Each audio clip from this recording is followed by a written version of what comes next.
Hey everyone, and welcome to This Explainer. I am so excited to have you here today. If you're a student looking to understand how the modern world around you is actually built, well, you're in the exact right place. Today, we're unpacking the core concepts from a seriously fascinating piece of source material. It's called Architects of Innovation, Inspiring Journeys of Great Entrepreneurs. And my goal today? To take these concepts right off the page and bring them to life for you.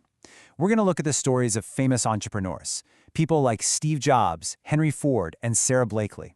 We're not looking at them just as historical figures who, got lucky, but as true master builders who literally designed the future.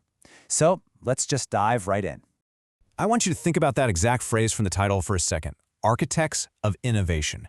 Why do you think the authors purposefully chose the word architects instead of just, say, business people or managers or founders? Well, words matter, right? And this specific word kind of changes everything about how we view these legendary figures. You see, a business person might just run a store, but an architect imagines a space that doesn't even exist yet and then figures out how to make it real. Take Walt Disney. He didn't just open up another carnival. He imagined an entirely new concept called a theme park. He drafted out Disneyland when literally nothing like it existed in the world. He was the architect of a whole new industry. Which leads me to a pretty provocative question, and I want to pose this directly to you. What does it actually mean to be an architect of the future? When you hear the word architect, you're probably picturing someone hovering over a giant table, meticulously sketching out a massive blueprint. And honestly, that blueprint metaphor is exactly how we need to frame the rest of this explainer. The great entrepreneurs of our time absolutely did not just stumble into success. They drafted a vision for the future, line by line, way before anyone else could see it. When Jeff Bezos started Amazon, he wasn't just trying to sell a few books online. No, he was drafting the blueprint for modern e-commerce. He envisioned this massive digital infrastructure years before most of us even had a reliable internet connection. To really wrap our heads around this, let's look at the literal definition. An architect is a person who designs and builds a structure from the ground up. In the context of our source material, a great entrepreneur is an architect because they design and build their ventures completely from scratch. They are starting with a totally empty blueprint. Imagine how daunting, but also incredibly exciting it is to just stare at a completely blank piece of paper. There's no instruction manual. There's no pre-existing structure to lean on. Just think about Bill Gates and Paul Allen. They're sitting in this tiny, cramped room, staring at an early microcomputer that had zero commercial software, and they had the sheer audacity to envision Microsoft.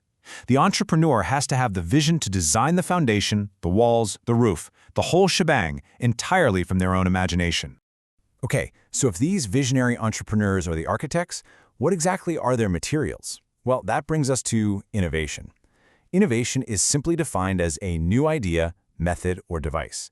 And these fresh ideas, these new methods, they serve as the actual building blocks for these entrepreneurs.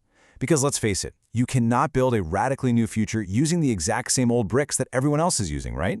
You have to invent new materials. You got to find entirely new methods. And that is the essence of what these famous builders did. When Henry Ford wanted to build an affordable car for the masses, the old bricks of handcrafting each vehicle simply wouldn't cut it. His new building block was the moving assembly line. So he didn't just build a massive company. He built it using an entirely new innovation that changed manufacturing forever. Now, what's really profoundly interesting here is the source material's specific focus on inspiring journeys. Notice it doesn't call them successful events. It calls them journeys. Because the path of constructing a famous enterprise is a highly dynamic process. It is never, ever just a simple straight line. Think about a real construction site. It's incredibly messy. There are delays, blueprints have to be completely redrawn, sometimes the weather just doesn't cooperate. And the journeys of these great entrepreneurs are exactly like that. Take Thomas Edison. His journey to the practical incandescent light bulb wasn't just some sudden flash of genius. It involved thousands of failed prototypes. That's a massive series of construction delays. But you know what? It's precisely that resilience through that messy, dynamic process of constant failure and rebuilding that makes these stories so deeply inspiring for us to study. So let's clearly map out this process. Every inspiring journey we examine generally follows this specific three-step blueprint. Step 1 is the idea. This is the initial spark, the rough sketch on the back of a napkin. Step 2 is the innovation. This is where the entrepreneur figures out the new method or device, the unique building blocks they need to make that idea a reality. And finally, step 3, the build. This is the hard, grueling, but rewarding work of actually constructing the enterprise from the ground up. A perfect example is Sarah Blakely, the founder of Spanx. Step 1, her idea to create a smoother profile under white pants. Step 2, her innovation, was literally cutting the feet off control-top pantyhose to invent a brand new undergarment category. And Step 3 was the grueling build, cold-calling factories, writing her own patent, and pitching department stores to build a billion-dollar empire. And this brilliantly illustrates the fundamental difference we're talking about here. The standard path in life is usually marked by rigid predictability. You go to school, you get a job, you climb a pre-built ladder. And hey, there's absolutely nothing wrong with that.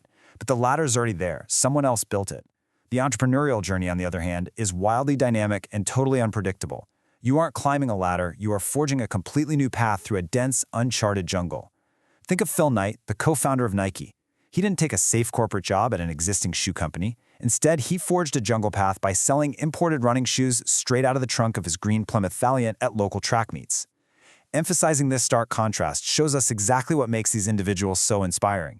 They chose the unpredictable path to build something completely unique. So, why are we thoroughly analyzing all of this? Well, the source material specifically targets these famous stories towards school students, and that means you. The purpose of understanding these architects of innovation isn't just to memorize some dry history or learn fun trivia about massive companies. The overarching goal is to connect these historical blueprints directly to your own potential. Every single great entrepreneur we've talked about started exactly where you are sitting right now. Whether it was Steve Jobs, Sarah Blakely, or Phil Knight, they all started out as young students with a totally blank piece of paper and a whole lot of potential. They were not born with empires. They had to learn how to draw the blueprints, just like you can. And that brings us to your personal blueprint. By studying the stories of famous entrepreneurs, you're gaining the ultimate guide to becoming a visionary builder yourself. First, you learn to design from scratch, realizing that you don't just have to accept the world as it's currently built.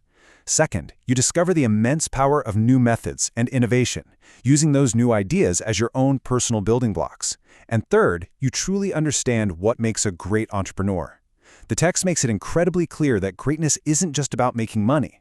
It is defined by an almost relentless curiosity and a deep obsession with solving real-world problems. It's about having the fierce vision and the unyielding resilience to build the future from the ground up, no matter how messy that construction site gets. Which brings us to the end of our explainer today, and I want to leave you with one final, deeply important question. You've seen the blueprint. You understand the foundational building blocks of innovation, and you've seen how the great architects of the past navigated the messy, unpredictable jungle of creating something totally new. Well, the empty drafting table is now yours. So, which innovative journey will you design next? Remember, the future isn't just something that happens to us. It is something that is actively built by architects. And there's absolutely no reason why the next great architect shouldn't be you. So keep questioning how the world works, keep sketching out those new ideas, and start building. Thanks for joining me.